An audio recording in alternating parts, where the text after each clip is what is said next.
Hi, and welcome to Measure What Matters course. My name is Gilit. I'm a data addict and a fraud fighter. During my first 10 years in fraud fighting, I neglected one crucial part of my role, and it wasn't any particular type of attack or technology. It was just metrics, measuring our success and our failure. At the time, I hadn't even realized that I needed to think about the metrics at all until later when I came to learn that understanding reporting really mattered. And the good news is that when I moved on to more senior roles, I learned a lot, and I would love to help your journey as a fraud fighter by sharing the insights.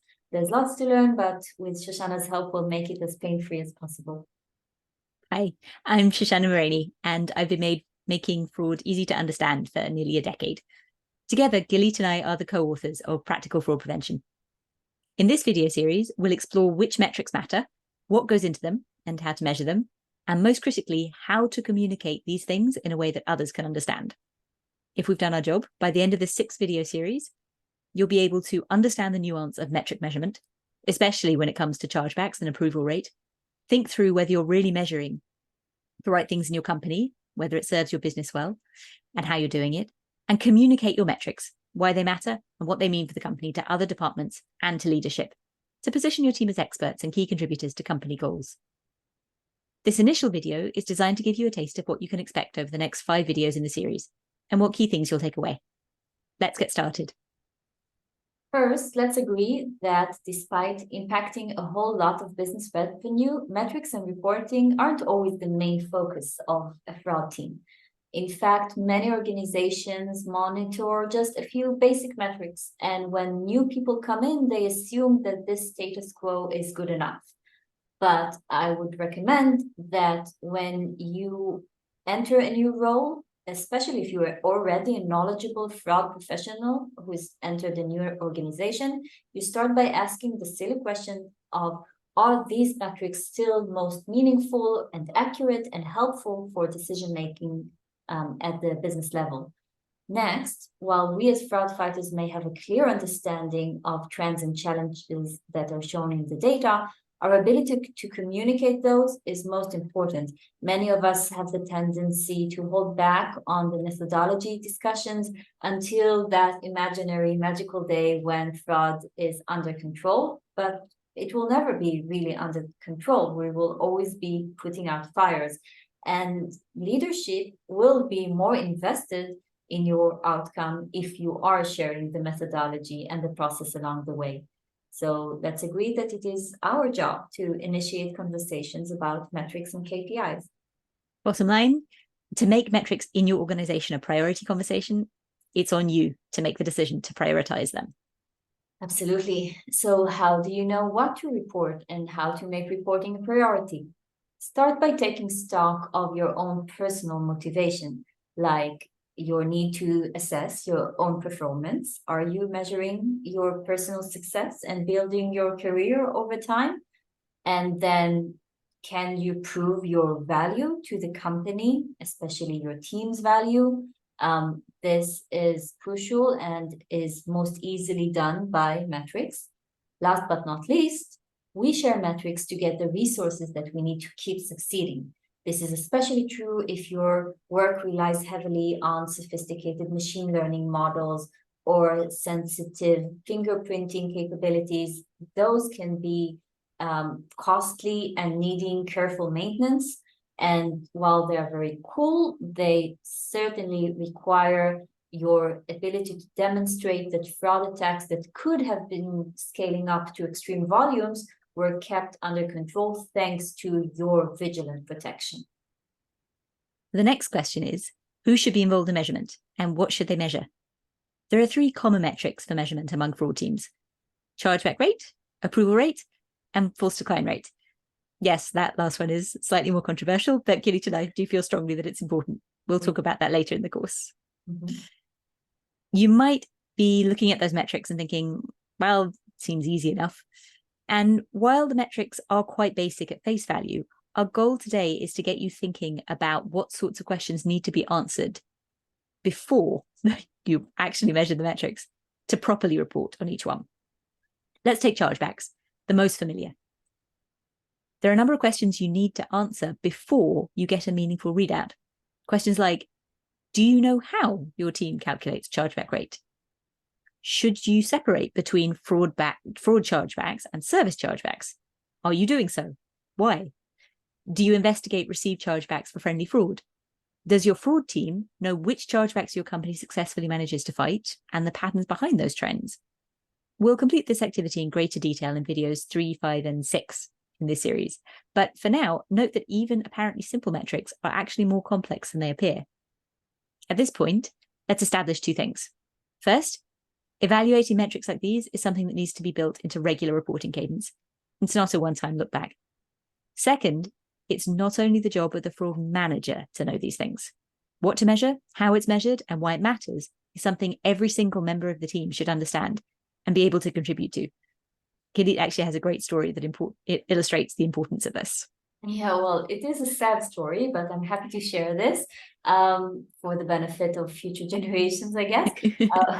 Once upon a time, there was a watch, an expensive watch, nearly $40,000 worth, if I remember correctly, and it was purchased, spoiler alert, by a woman who did not own and did not have approval to use the credit card for that purchase. So it is a stolen credit card scenario.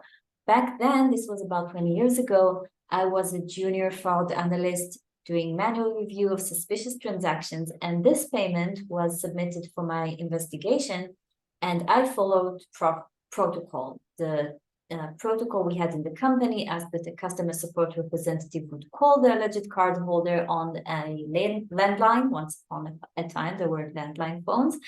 And then once my colleague confirmed that a nice lady had picked up the phone and said that she did place this order, company policy was to approve the order, because if a woman's voice confirms the order, it has to be legitimate. I know it's a bit wild, but at that time, the company didn't believe, because they did not see female fraudsters or accomplices, and I approved the order. Guess what? It was a chargeback. It was fraud after all.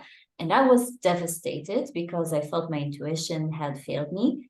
And thankfully, it was the team's approach to post-mortem analysis, gap analysis, and reporting that allowed this to not just be a one-off that was swept under the rug, but a case of a first-time loophole that we identified as something we should monitor.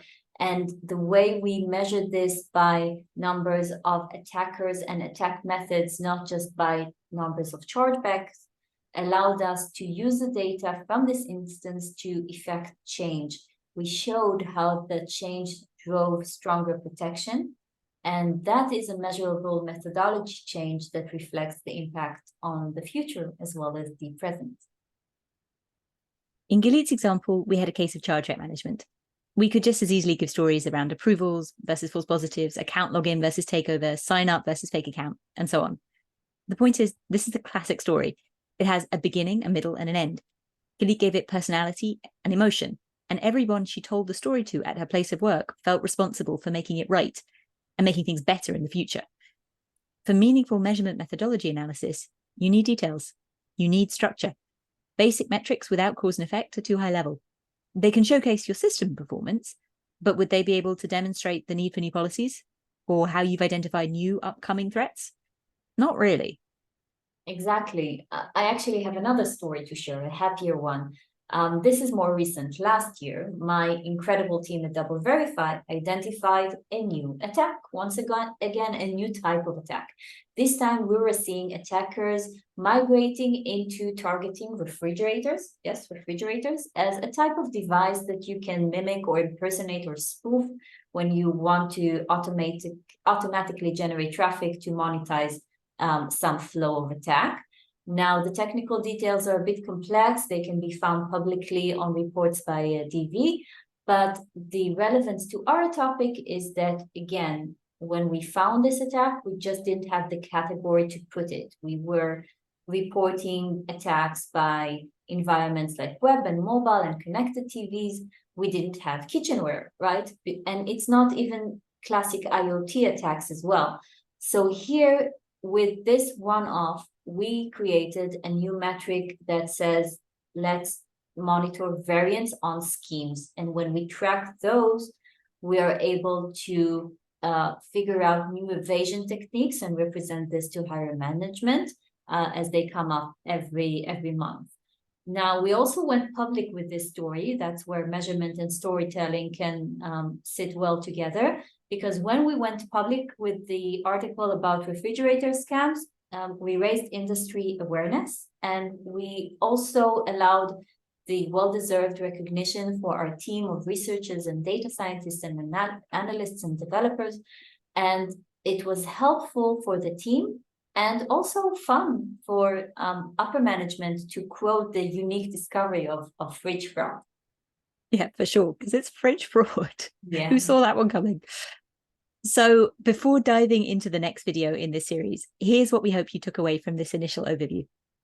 1, don't blindly accept metrics you're given to report on.